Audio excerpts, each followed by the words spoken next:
നമ്മളൊക്കെ ആഗ്രഹങ്ങളുള്ള മനുഷ്യരാണല്ലേ. ഈ ആഗ്രഹങ്ങളൊക്കെ നേടിയെടുക്കാൻ വേണ്ടിയിട്ട് നമ്മൾ അമ്പലത്തിൽ പോകുന്നു, പ്രാർത്ഥിക്കുന്നു, വഴിപാട് നടത്തുന്നു അല്ലേ. പക്ഷേ നമ്മളുടെ പ്രാർത്ഥനയുടെ രീതിയും ശരിയല്ല.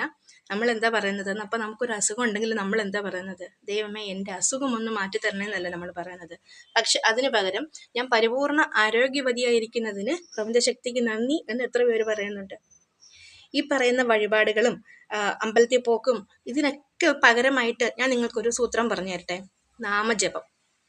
ഒരു 30 ദിവസം കറക്റ്റ് ഈ നാമജപം, നിങ്ങൾക്ക് ഇഷ്ടമുള്ള ഏത് നാമവും നിങ്ങൾക്ക് ചൊല്ലാം.